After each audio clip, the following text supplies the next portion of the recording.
Hello, everyone. Good afternoon. Thank you for joining me today. Uh, Happy New Year to those who celebrate Lunar New Year. Happy New Year to you.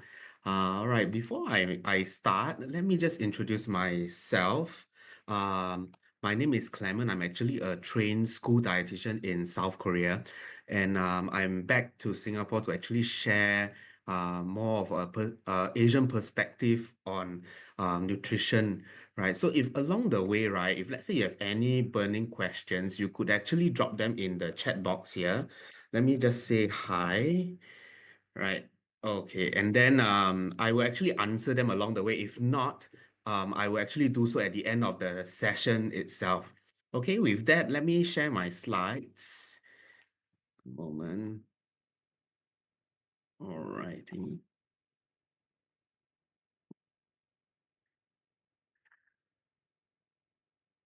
Okay. Can everyone see my slides? Can you say hi to me or something in the chat group so that I know that you can see my slides, please?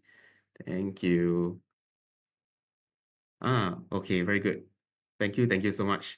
Okay, to today's topic, right? It's a bit interesting. Why? Because there are a lot of things whereby we hear on a daily basis, and then sometimes, I don't know whether it's true or not. Some people, they look at reviews online, say, hey, this thing actually works for them. This diet actually works for them. Oh, that food, you need to eat more, and then your health will be better. You will glow better.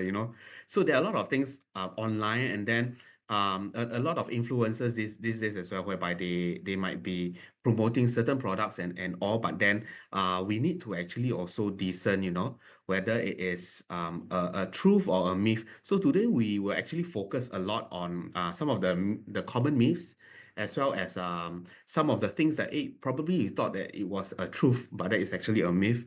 And on top of that, we will also go through some fad diets, FAD, fad diets. So let me just type in here. So fat diets, it will mean that oh, they are out there, but then there's limited truth in them. Some of them they might have, but then there's limited research as well. Also, last but not least, I also talk about this thing called My Healthy Plate. I'm sure some of you have heard of it before. I also will emphasize, why is it important to follow that. All right. So having to say so, right? Okay, let's start by warming up this place. Now it's the 8th day of the Lunar New Year, right? 初八大年初八, right? So let's warm this place up, warm the new year up. A bit of a poll here. I'm gonna ask some questions. So if let's say you think that it is a truth, you type truth. However, if let's say you think that it's a myth, you type myth. Okay. Okay. So let's just play a bit of a little food for thought. Okay. So I have a few questions here. I've prepared them. Um. So question number one. Okay, having fruit over fruit juice means that you get more vitamins, minerals, and fiber. Is that true or not? Is that a fact or not? Myth, someone said myth. Okay, I repeat again. Having fruit over fruit juice. So whole fruit over fruit juice means that you get more vitamins, minerals, and fiber. Is that true or not?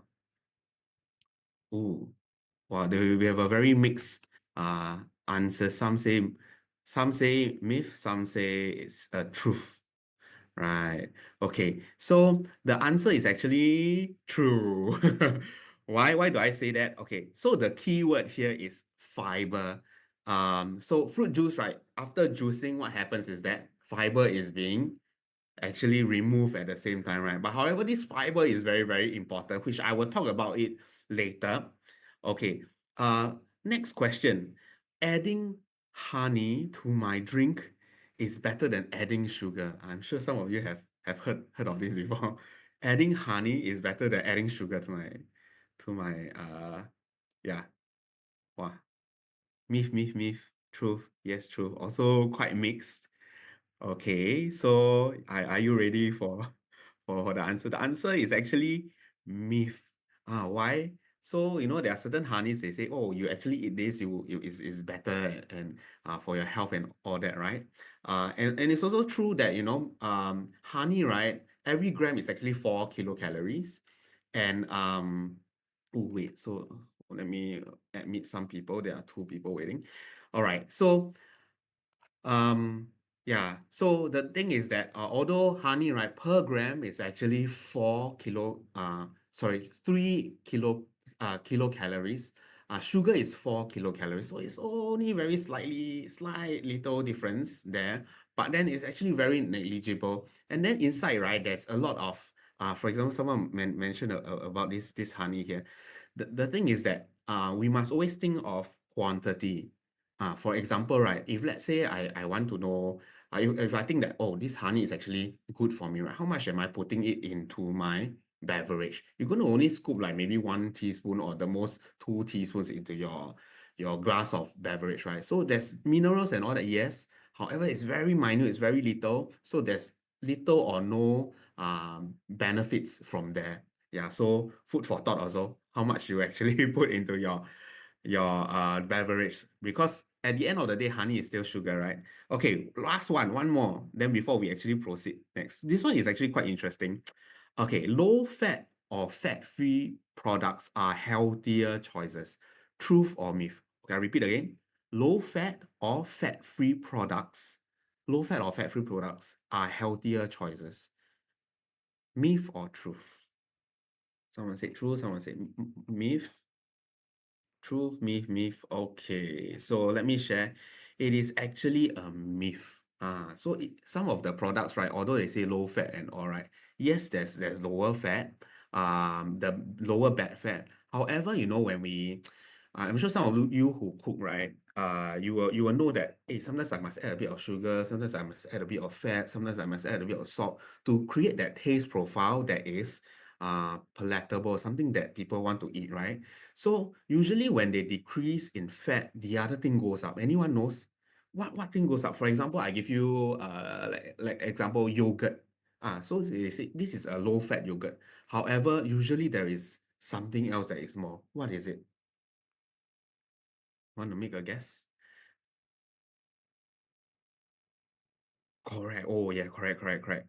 Yeah, so the answer is sugar. Usually they work in a way whereby it's opposite as well. Something that is low fat, so they add sugar in to create more flavor so that people will buy. So we need to be very, very careful also, and we need to check like the food label and the ingredients.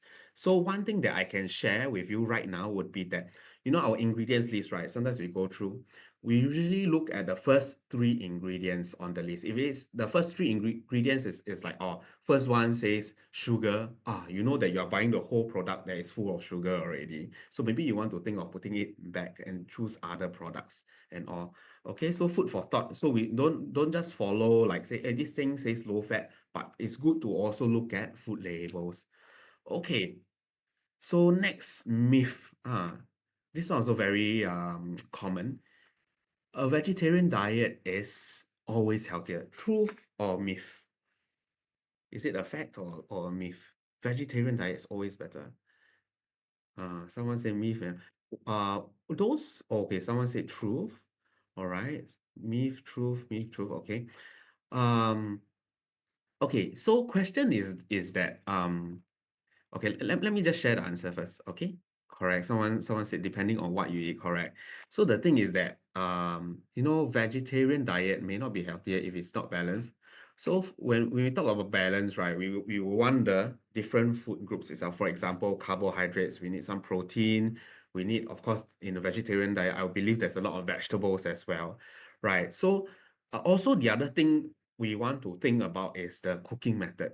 So for example, I give you a very practical example. So I want to, let's say I want to have tempura, vegetable tempura. Tempura is actually deep fried, right? So the cooking method also is important.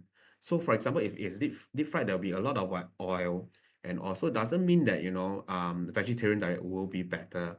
Okay.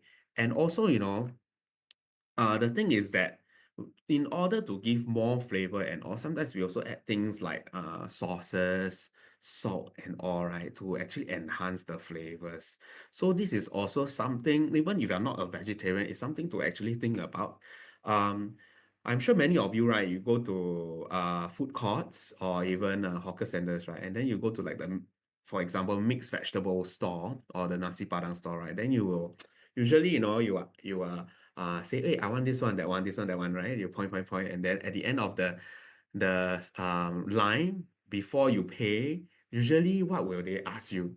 What will the makcik will ask you? They say, ah boy, ah girl, you want more? You want some curry? You want some gravy? Correct. See, someone mentioned. And then what happens? They pour all over the rice, right? Then having to do that, right? You also have the tendency of finishing every single drop of sauce that is on that plate already. And it's actually usually these sauces, right? They are actually high in, correct? Someone mentioned sodium. And then the other one would be high in fat, maybe from the curry, let's say coconut milk that they add inside. So what you can do is always to ask for these sauces on the side so that you can savor a bit, not to have it all over your plate and then you have no choice but you have to eat everything. Something to think about. In for health promotion board, right? They actually recommend one day maximum amount of sodium. Sodium comes from sodium is actually, for example, our table salt. Okay. Maximum, right, is actually 2000 milligrams. 2000 milligrams is 2 grams. 1 teaspoon is 5 grams. So you can imagine how little it is per day. And then having to say so, right? Sometimes you say, hey, let's have soup. For example, today it rained, right? Say, hey, lunchtime, maybe have some soup. It's good, to warm ourselves up and all that. However, that one bowl of soup, if you finish everything, what will happen? You will actually consume about 3000 milligrams of salt, which is sodium lah. So we want to be very, very concerned here when we have that. The reason being, right, in Singapore, there are 3 chronic conditions that we are always looking out for. I'm not sure how many of you actually know about these 3 chronic conditions. Um, some of us we call it the 3 highs, or in Chinese we say 三高. You have heard of this before, right? So there are type 2 diabetes, number one. Number two will be high blood pressure. Number three will be high blood cholesterol. So these three are some of these conditions that we want to tackle. And then talking about blood pressure, right? High blood pressure is related to how much salt we actually take in, specifically sodium lah. So we want to actually curb that as well. So food for thought, next time you have sauces or you have anything over your rice and all, okay? So be it vegetarian or not. So having to say so, you get back to the topic whereby is a vegetarian diet always healthier?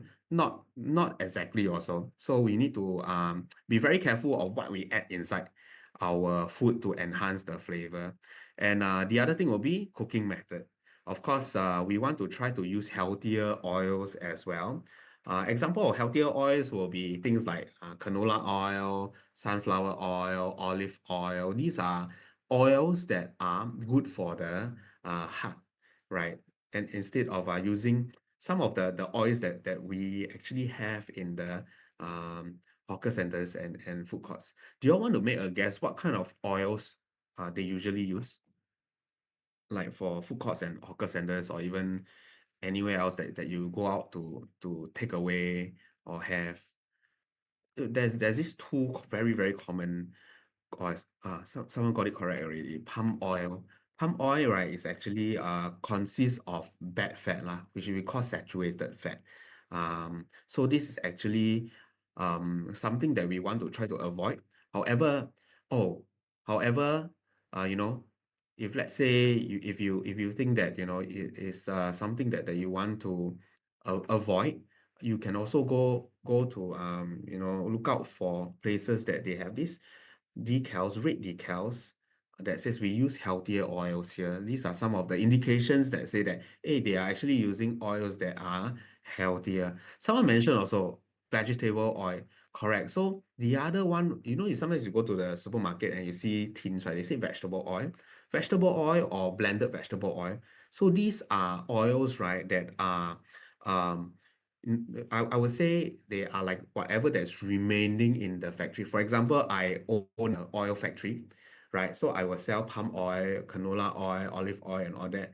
And then whatever that's remaining, right, I don't throw away. I will actually combine them to a tin and I will sell out, right? Because I want to save costs, I want to earn as well.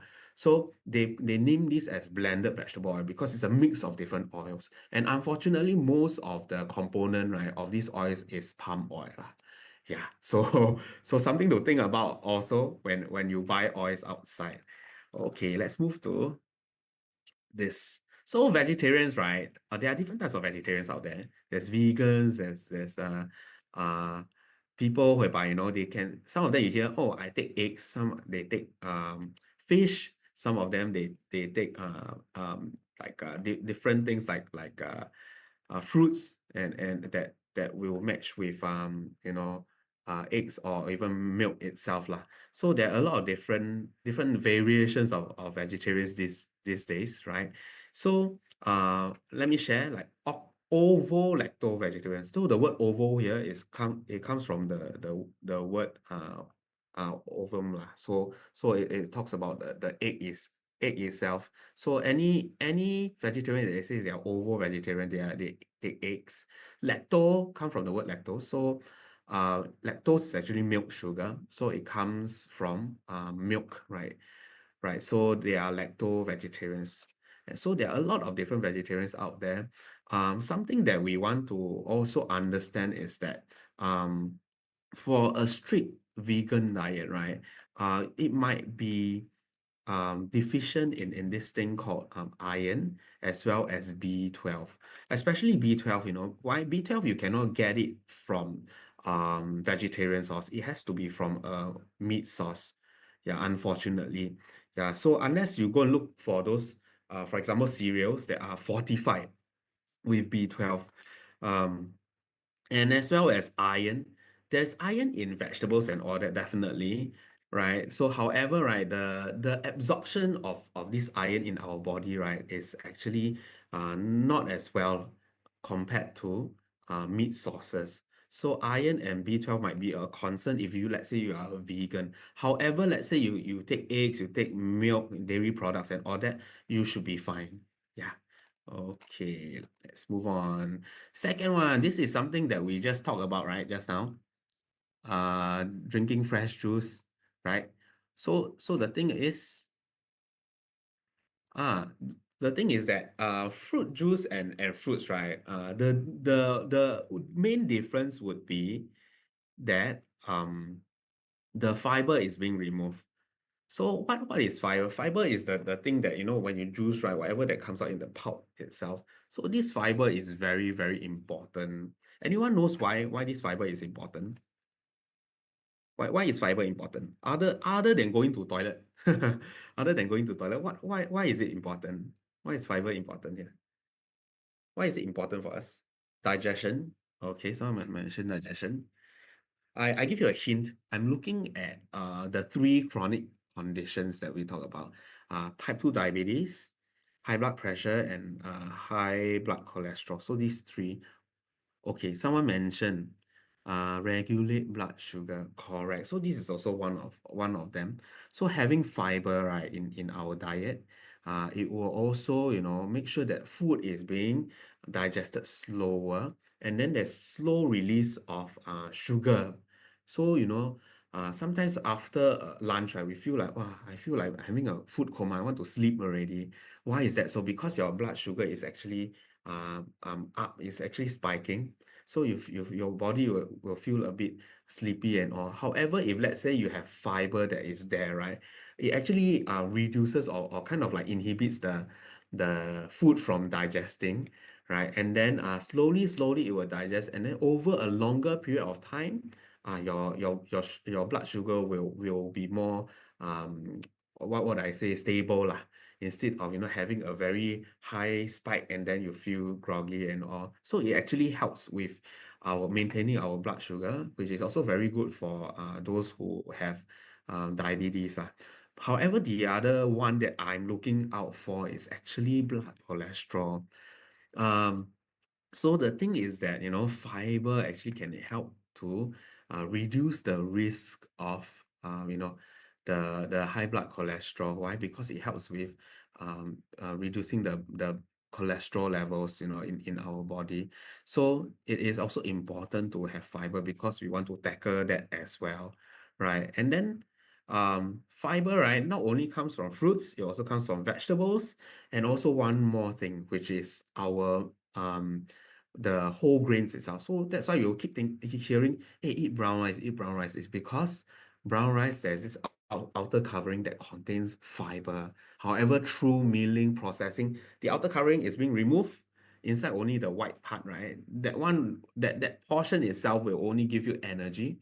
However, whatever that is needed to slow down the digestion, right, is actually being removed. Yeah, that's why there's the emphasis of wholemeal bread, brown rice. So this is the reason. And then some of you might probably have heard as well at your doctor say, hey, Mr. Tan, maybe morning you can try to have a bit of oats. Because oats is also a whole grain, and then it helps with your blood cholesterol level, right? Okay, so right. So with that saying, right, also the other thing would be that in order to make one glass of juice, right, usually you will not only need one or two oranges, maybe you need three, four oranges, right? So you are actually also taking in a lot of sugar. So even though it's fruit sugar, right, it is still sugar. I know it is in our culture that we keep having when guests coming over, we have juice, we have fruits and all that. However, the recommendation is 2 servings of fruits and 2 servings of vegetables daily. So anything more than 2 servings of fruits is also too much.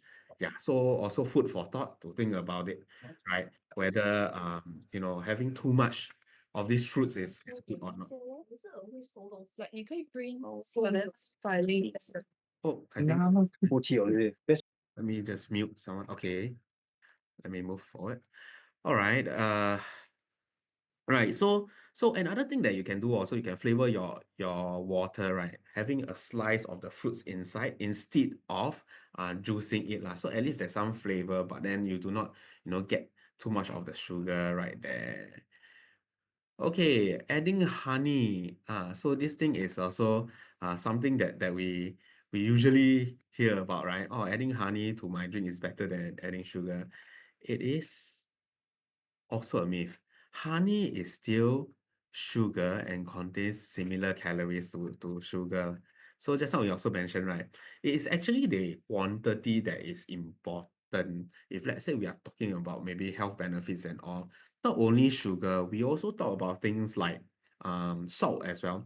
Um Now, so these days also there are a lot of very fancy stuff that's coming out. Even sugar, it could be also rock sugar, or there are even like for salt, like they have Himalayan salt or pink salt and this and that. They actually say that, oh, there's actually health benefits and all, but we need to think also how much we are adding to our food. Usually these, right, we only need a pinch or maybe a teaspoon, that's it. So there's actually very little or negligible health benefit to it. So it is also something that we want to think of, when we buy these products, how much am I eating? How much am I putting it into my beverage or food itself? So if let's say if of course, if let's say you are putting it a lot, then again there's a lot of calories. So also food for thought whether hey, am I actually doing the right thing every other day, right? Or anything that I can actually change to substitute and all that. Okay, so there's other options also, for sweeteners, right? So there's things like stevia, like dried stevia leaves and all the other artificial sweeteners out there. There are a lot of those zero calorie drinks out there as well, right? So yes, they will contribute sweetness. However, also you need to know that in long term, we still do not know whether there's any effects to it, right? So all in moderation. Okay. This one also, I'm not sure how many of you are into organic foods. How many of you feel that organic food is really better for you? Can you drop into the chat box? Or you specifically you go and buy organic foods. Like, the supermarket, you go to the aisle that sells organic food. So I say I must go and buy the organic food itself. Anyone? Not really. Okay, let me share with you. So organic food, right? Maybe it will be more of like ethical or maybe sustainability related topics that we can talk about and all. But nutrition wise, right, is actually there's no conclusive evidence lah to say that actually, organic food is really better. Even though like there are foods whereby they are used with like pesticides and all that, they are all actually gone under very strict regulations. So you can be assured that whatever that we have is actually okay for our body itself. Yeah. All right. So food label as organic refers to agricultural products without artificial fertilizers and pesticides, right? So they also use like fertilizers, pesticides, but then they use natural ones. Yeah. So the downside to it will be that the cost will be very high for organic foods, definitely. The good side also, maybe it will bring you a ease of mind, right? And maybe the colors, for example, the tomatoes you see in the organic aisle, maybe they look better, they look brighter and all. So at the end of the day, right, with regards to organic food or not, it's an individual preference, but nutrition-wise, it's actually the same. Yeah, so I think this one you could actually go and think about it, whether you want to reduce your cost, or is it still okay to go ahead with organic foods itself, if let's say this is a concern with regards to maybe ethics or environmental concerns, right? Okay. This one. I'm sure a lot of you use this almost every other day, especially if let's say you are in office and then there's a pantry and all. Microwaving is dangerous to my health. Is that a truth or is it a myth? Anyone? Truth or myth? Microwaving. Very interesting, right? Microwaving. I mean, like a lot of us, we actually microwave our food because we want fast, we want quick. Myth, myth, myth. I think no one said it's a truth, right? Anyone thinks it's a truth? Microwaving is dangerous. Okay, let me share. Okay, so actually microwaving is actually a very good tool. If you're worried about the UV and all that, right? It's actually it doesn't affect our body and all lah. It's very negligible. The bandwidth is actually yeah, very very negligible. The thing about microwave cooking is that it helps with the speed. Number two, it also helps with nutrient loss. Why do I say so? There are a lot of vitamins and minerals out there, right? They are actually very sensitive to two things. So number one is light, number two is heat. Yeah, so for example, I'm going to cook maybe a broth. And broth usually what you put? You put like vegetables, right? So vegetables usually they have a lot of, for example, vitamin C, right? So all this vitamin C that is in there, because it reaches a very, very high heat, right? All this vitamin C or most of it, right, will actually they will be lost because they are very sensitive to heat itself. So what we want to do also to understand whether the cooking method that we use, right, is it more um is it actually affecting the vitamins and minerals that is in there? Also, for example, our fridge, right? Think about it. Every day, you open your fridge, right? And then you close your fridge. When you close your fridge, the light will actually switch off. There's a reason for it because there are also vitamins whereby they are light sensitive. That's why there are some instructions also on labels. They say keep in a cool, dark place. This is the reason. Cool, number one is temperature, dark because of light. So these two things, right, they are concerns for, keeping the number one, the quality of the food. Number two, the shelf life of the food. So the longer you can keep the foods itself. So if you can, right, actually microwaving it is actually great to make sure that you keep your vitamins and minerals intact. Of course, if let's say it comes to vegetables and all, what you can do, right, you can do things like blanching or even just stir frying, however, not too long as well.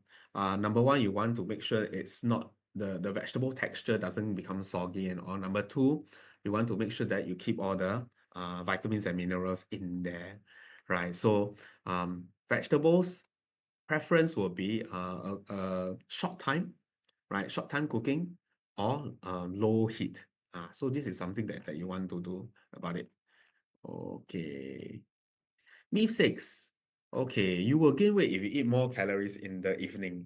That is it true or false? I mean, is it a myth or truth? You will gain weight if you eat more calories in the evening. Some of us we also hear, right? Hey, it's too late already. Cannot eat. If I eat already, I will gain weight and all. Is it true or not? Or what do you think? Or there are people whereby even in the morning, right, they skip their breakfast, correct? I know I'm quite sure some of you do that as well, the morning, because you rather sleep the extra 1 hour, to go to work and all that. Once you reach work, then you have a coffee, and then you move forward. So there are some people say myth, some people say truth. Okay, let me debunk this. Our body doesn't process food differently at different times of the day. So it's actually a myth, right? So however, the thing is that what we want to look here instead would be um the frequency. For example, right, if I have like a meal, for example, a meal will be about a normal meal. We're talking about a normal meal, about 600 to 700 kilocalories, right? That would be a normal meal. And then after the meal, right, after 1 hour, you say, hey, I feel a bit peckish. I feel like having a snack, Then you go out to grab maybe a chocolate bar, or you go out to grab like maybe some food and all that. And then your blood sugar will constantly be high as well, right? And then after that 1 hour or 2 hours later, you pack in another lunch, and then after that another meal, and then after that another snack, and then after you go home, you have dinner, and then after dinner, you after 1 or 2 hours again, you feel like, yeah, I need to put something in my tummy again. So it's actually the frequency that is very important. It's important to have for example, between each meal, right, would be good to have at least 4 hours apart lah, for our body to actually digest. However, if let's say you want to have a snack in between, right, it would be good to go out to look out for snacks that are maybe 200 calories or 100 calories. So for example, maybe it's a handful of nuts, or maybe a glass of soybean milk, something that has fiber, something that has protein, so that you will be fuller for a longer period of time. Then you don't have to snack again and all that. And then at the end of the day, it all adds up the amount of calories. And then of course there will be people whereby at night they feel like, if I'm going to eat late, I cannot sleep well because I feel bloated and all. Of course, individually it's it's different.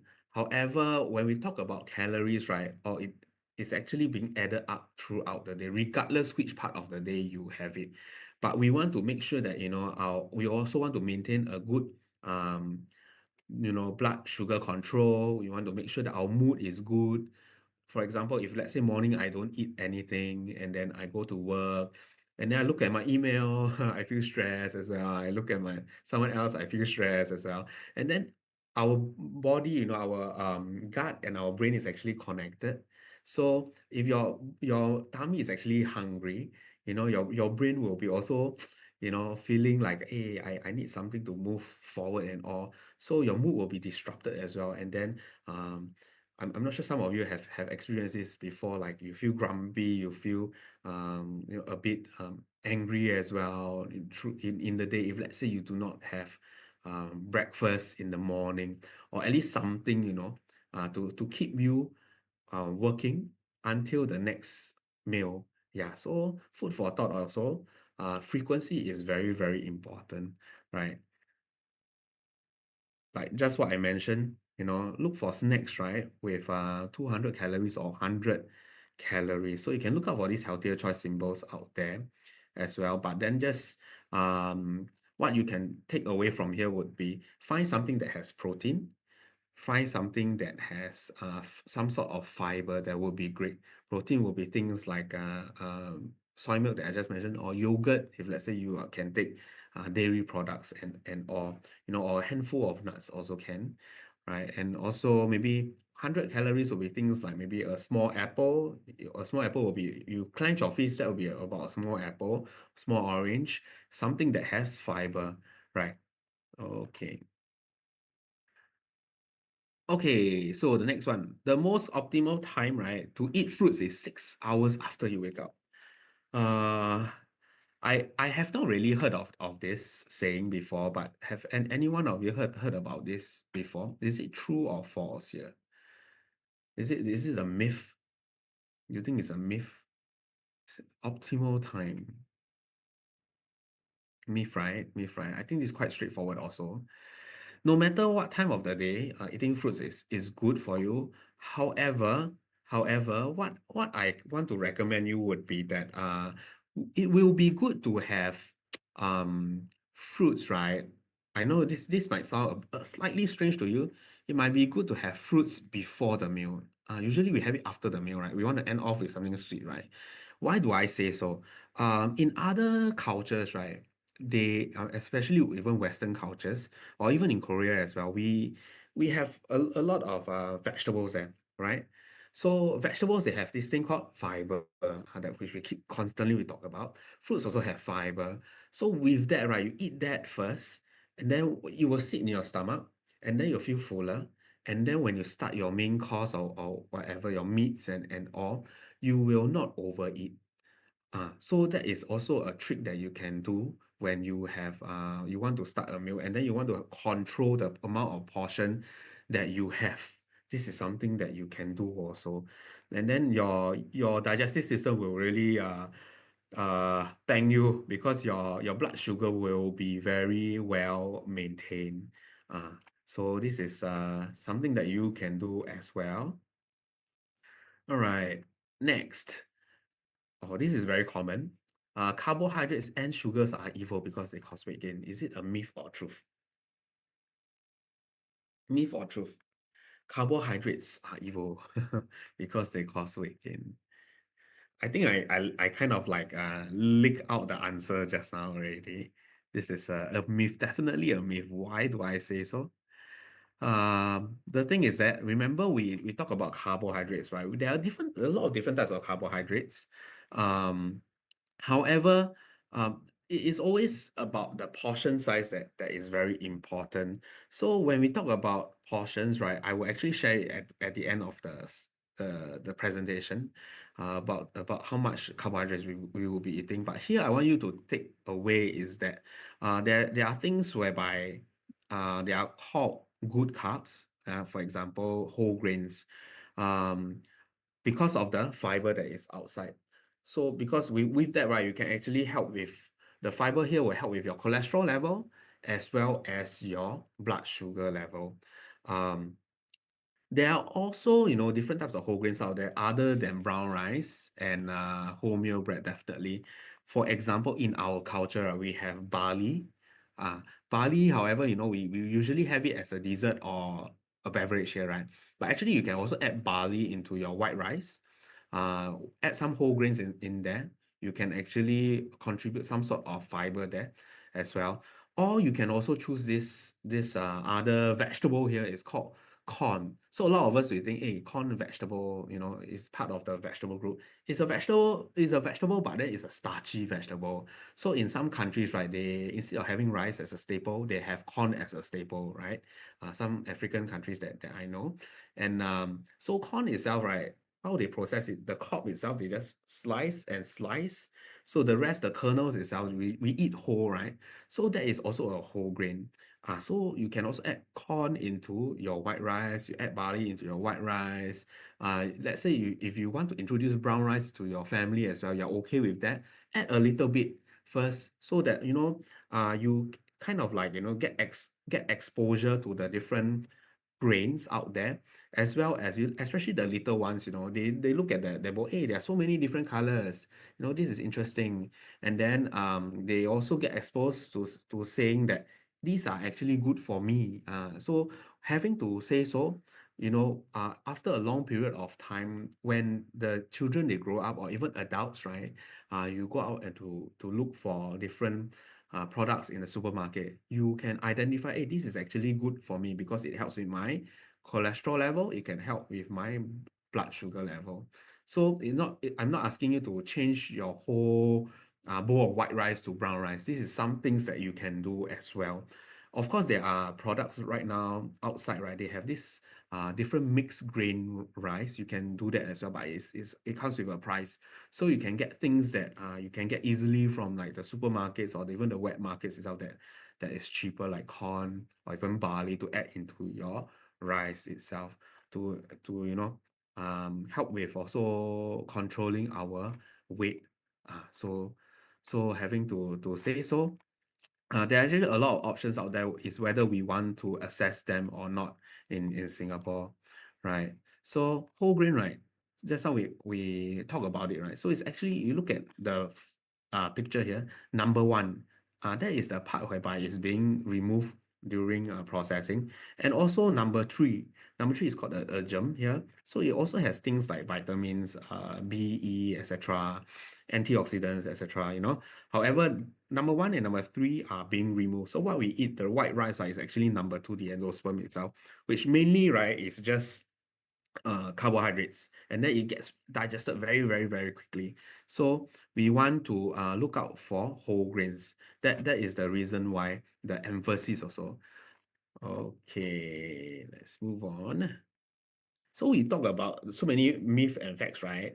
We talk about fat diets, FAD, not fat, FAT, FAD diets. Are they effective weight loss diets or not? So what is a fat diet? Fat diets, right? Usually what they do, they omit a certain food group or certain foods. I'm sure some of you have heard about the more common ones, like keto diet, right? Keto diet, they say what, no carbs and all that. So they omit a food group. And then what happens is that you see very quick weight loss, right? And then you also see things like people with very good reviews and all that. However, long term, we do not know what kind of health effects it will cause for now. So there's limited research at this point of time, but you can actually see results in that. But having to actually remove the whole carbohydrate group, right? What we will actually miss out also will be things like our fiber that I just mentioned about, which helps with our sugar and our cholesterol level, which are something that we really want in our diet itself. And also, since we touched about keto, so our body is made in a way whereby we function with the main fuel as carbohydrates. So when our carbohydrates, right, is actually being emptied, we call it glucose or blood sugar, is empty, right? So the next thing, right, they will go to look for will be from fat and protein, right? When our body actually tries to use these two different stores to actually contribute energy, we actually take them from where? Muscles.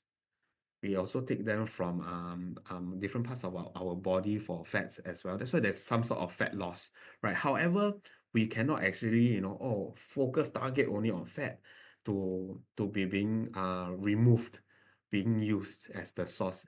They always come as a blend itself, and then the only your body will know, like, where to actually get it from. So there's no like precise selection of that. So we want to be very mindful and careful as well. Yeah, so and usually, right, when we have these fat diets, right, the first or initial weight loss will usually be a lot of water loss. However, water is very, very important. Why?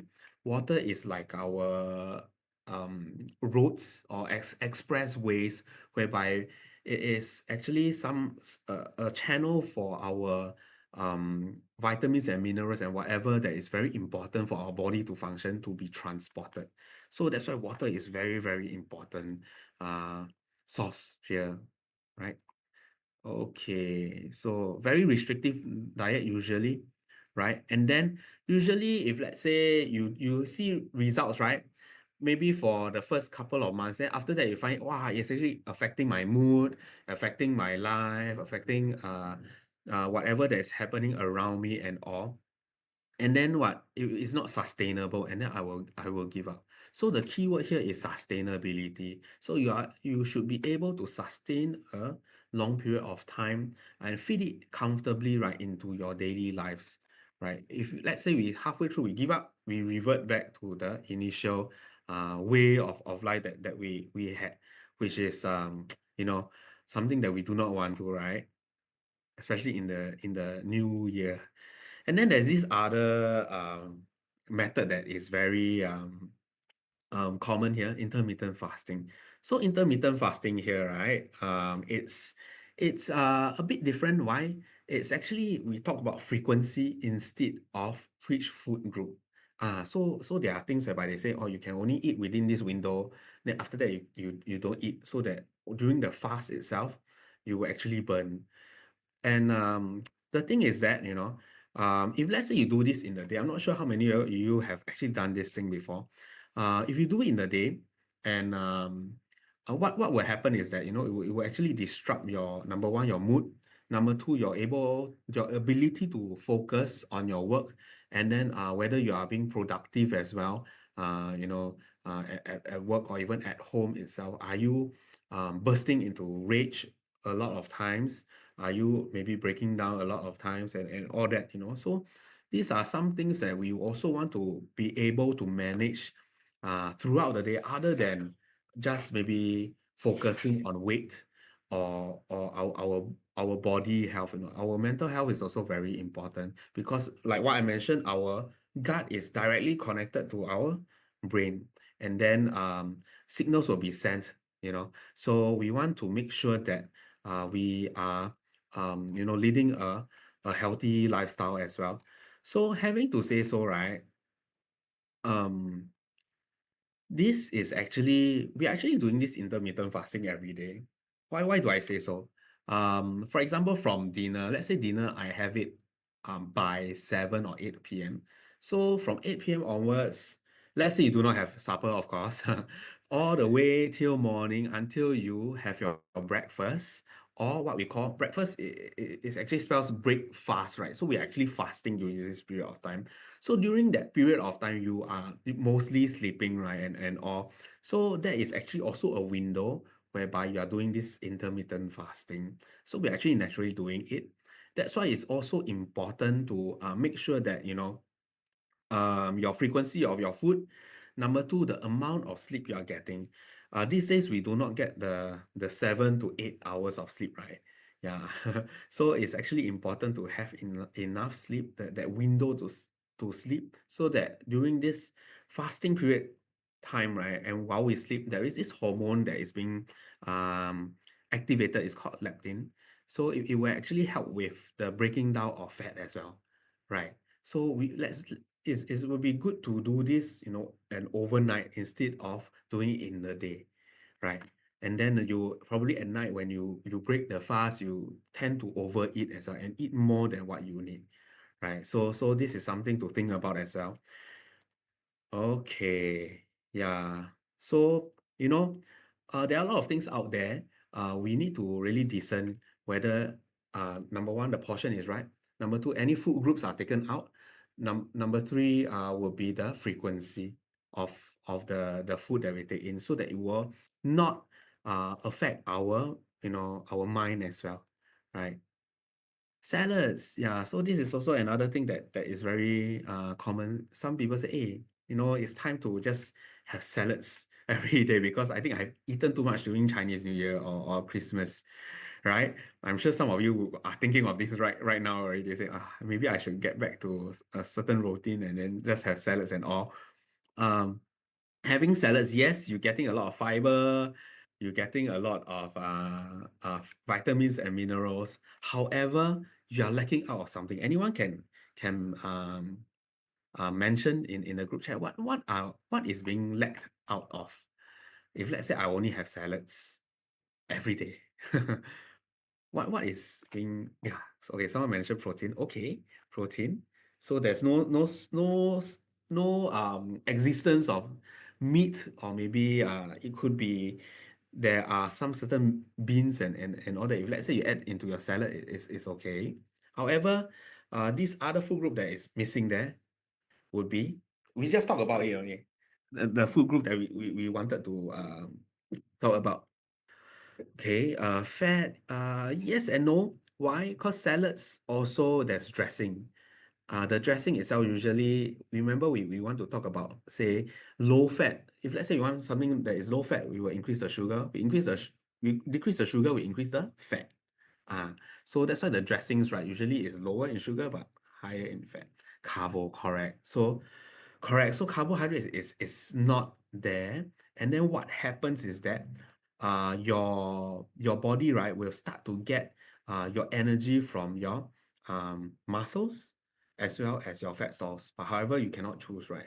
But we want to make sure that we have the muscle mass as well, that is there. So we want to make sure that protein is there to maintain our muscles, to recover from a flu, to actually recover from cuts, bruises, and anything that to maintain our body with healthy cells, right? So it's actually very important. So when you have salads as well, right, you want to be a bit mindful, you have some sort of carbohydrates as well.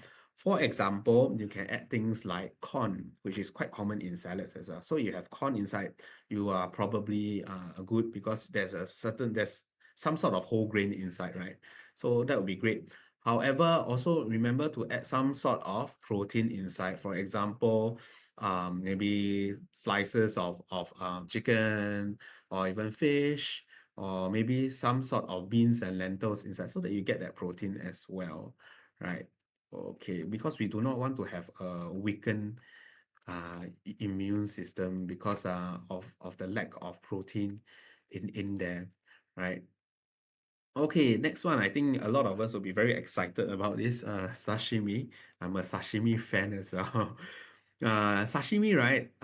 They are very high in usually omega-3 fat, which is actually very good for our heart health. And these sashimi are usually the fishes that are being used, right? Here will be things like your salmon, mackerel, halibut, and all things that you feel that, once you put in your mouth, there is this creamy flavor. There is a very nice, profile there, right? So sashimi, right, is very good if, let's say, if you have them on a regular basis. Of course, in Singapore, it should be fine if let's say it is well handled lah. However, of course, if let's say there are people who are pregnant and who are on like certain type of you know they have a certain type of condition and all that you cannot have raw foods, you should be omitting them, right? So yeah, it's good to have a lot of these fatty fishes. So the reason being is that these fatty fishes, they have this omega-3, is because they live in, usually they are from the deep sea, and then they feed on algae, as well as because it's cold, as they need a certain, like a jacket, like we have a jacket or cardigan, right?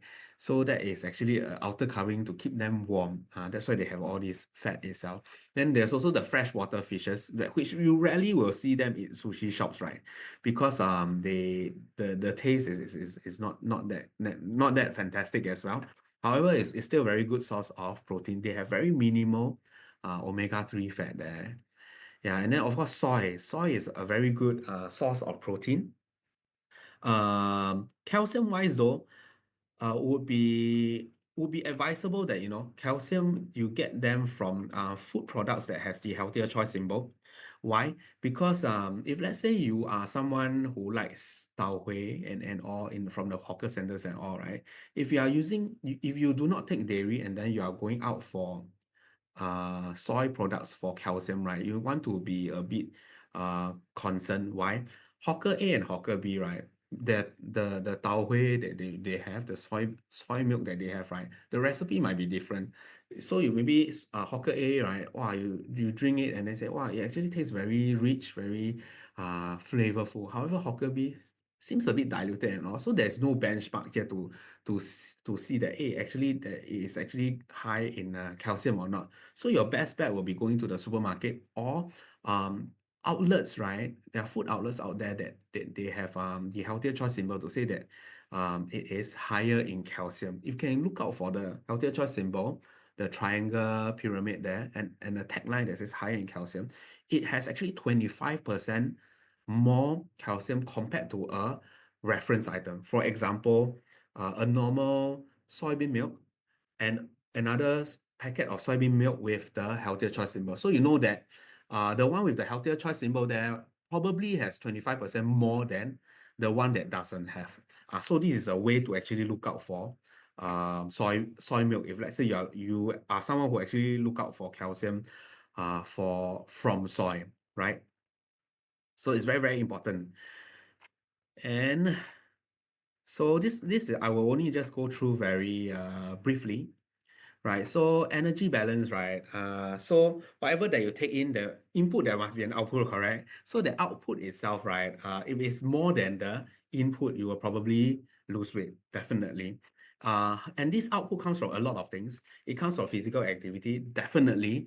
However, it also comes from your subconscious things that you do on a daily basis. For example, let's say you sweep the floor, you mop the floor, you go out to do grocery shopping, you walk to the bus stop, you walk to your pantry, you walk up the stairs and all these actually add up. Doesn't mean that you have to, or I have to go to the gym every single day. It's not true. As long as every day, right, you have about, 10 to 15 minutes of such activity. And of course, with regards to how much you eat as well, right? And then to make sure that your overall expenditure, overall output is higher than what you eat, the total calories that you have per day, then you will have a loss of weight, right? Okay, yeah. So if let's say you want to understand how much calories can I take and all that, you can go to healthhub.sg, and we're just going to type it in here, healthhub.sg. Go and look out for BMI calculator.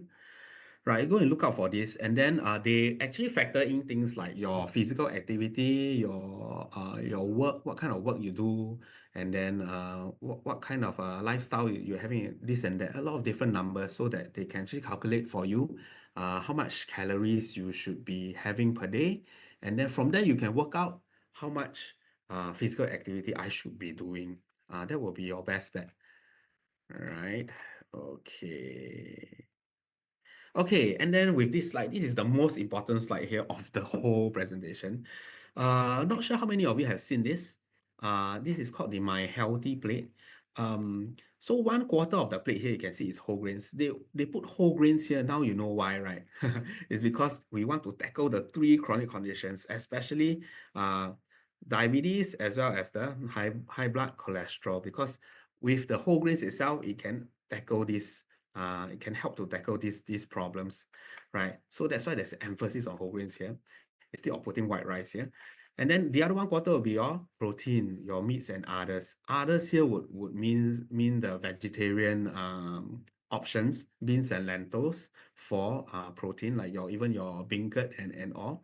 And of course, we must also remember to have some sort of calcium daily as well, right? So calcium will be from things like your dairy milk, like for example the high in calcium soya milk that I just mentioned, that you can actually look out for. Also another thing that I personally do would be figs, FIGS, figs. So let me just type here, fig. So figs, right? no need fresh ones. The dried ones as well is fine. About five of these fixed, right? About in depending on the size, 5 to 6 of these fixed rice is actually equivalent to 1 glass of milk's calcium. So if let's say you're someone who cannot take milk or dairy products, right? This is something that you can do as well. And on top of that, it can be a snack that is lower than 200 calories. So this is like a win-win situation that you can do on a daily basis, as well as half plate of fruits and vegetables, right? So vegetables will be 2 servings of fruits and 2 servings of vegetables daily. So what you can do is you can split them. 1 serving during lunch, 1 serving during dinner. So for example, lunch I have chai sim. One serving will be 1/4 of the plate. And then dinner maybe I want to have change up a different color. Let's say purple cabbage. And then you have that 1/4 of your plate. But this will be cooked vegetables lah. So if it's raw vegetables, it will be 1 plate full. Why? Because when these raw vegetables they are cooked, you will realize, a lot of them they go missing, right? And then they will string to 1/4 of the plate. That is what we want it, right? So have different colors because different colors have different pigments, and these different pigments will contribute a different antioxidant. So that's the difference between, for example, a green apple and a red apple. Purple cabbage, a white cabbage is because of the different color, they have a different antioxidant to fight the free radicals as well. So you want to swap up a bit, have a rainbow of fruits and vegetables. So this is something that you can do in your daily life, right? So with that, right, we are actually quite on the dot. We are now 1:31. Any questions you want to ask me? Hold on. Let me do a quick check here. Any questions you like ask me, you can actually drop it into the group chat. Okay, right. And if slides, oh, okay, let me show you the slides first. Are we able to access have you, okay, if you need any of the slides, right, it would be good to take photos. You let me know which slide you want. I see slide 7. Wait, hold on. There is, okay, this is slide 7. You can take a photo of this. I can zoom in for you. Zoom. Sorry. Slide 7. So if you need any of the slides, you can let me know. I will actually share it with you so they can take a photo. Yeah. Okay. Okay. All right. With that, right, if there are no other questions, I need your help to actually do a quick feedback, yeah, for me, and then so that we can actually improve on our slide decks, we can improve our presentations and all. And with that, if let's say you're a bit shy, you want to actually talk to me, I can stay for a while, and then you can actually ask me as well. The presentation I cannot share with you, but then if you need, I can share with you the slide right now, and then you just take a quick screenshot. Screenshots are fine. I cannot share because of some copyright issues lah. Yeah, I just share you. So we want MIF 7, is it? Let me find MIF 7 is this one. Okay. Okay, so this is MIF 7. Okay, MIF 1, 2, 4. Okay, let me. Okay, hold on.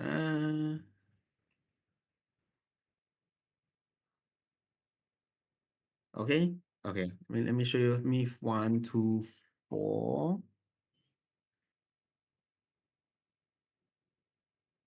Okay, so this MIF 1.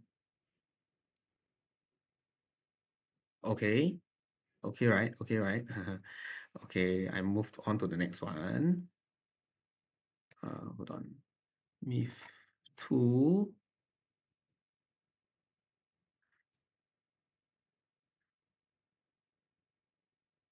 Okay, this is MIF 2.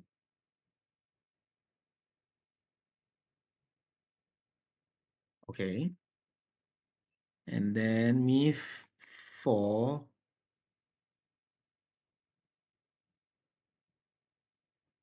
Okay, this is MIF 4.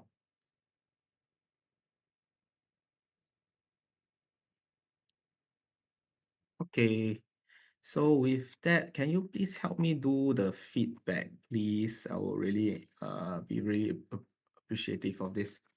Yeah, and then if you have more questions, you may stay around, hang around, and then I will answer them. Not a problem. I'll be here for maybe another 5 minutes. If not, thank you so much and happy New Year.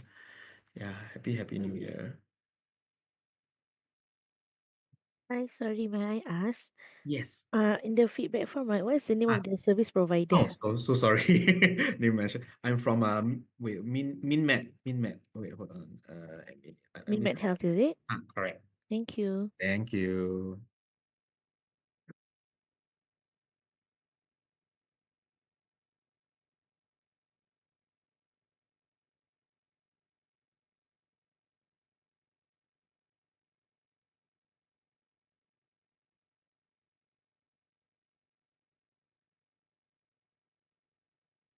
Thank you. Thank you.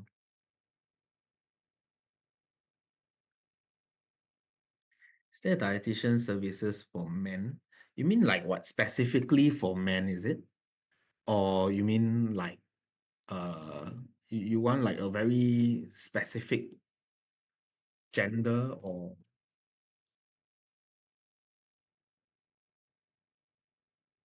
polyclinics, right? There are dietitians as well. What I can share with you, there are dietitians in polyclinics. So if let's say you want to see a dietitian, right, you can go to the polyclinic, you talk to the GP. Yes, you still have to go through the normal process. You register and all. You need to see a GP first. Then you tell the GP, say, hey, can you refer me to a dietitian? And then from there they will refer over. Then you can see a dietitian in the polyclinic. Yeah, that is for polyclinics lah. If let's say if you are interested to see in polyclinics. If not, there are also a lot of private private outlets out there that clinics and out there whereby they have dietitian services to. Yeah. But of course, if let's say you're looking very specific stuff, right? I would really recommend you to just go to like any uh dietetics clinic lah. There are a lot of there you can go and search online. Yeah, it will be better. Of course, it will comes with a cost, but then if let's say it's for general, polyclinic should be all right. Yeah.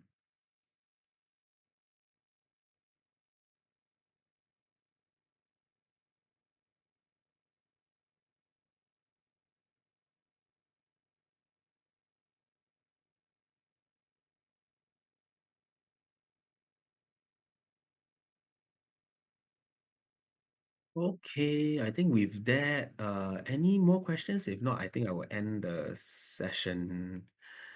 Okay. All right. Thank you. Thank you so much, everyone. Bye bye. Thank you. Bye bye. Bye bye bye.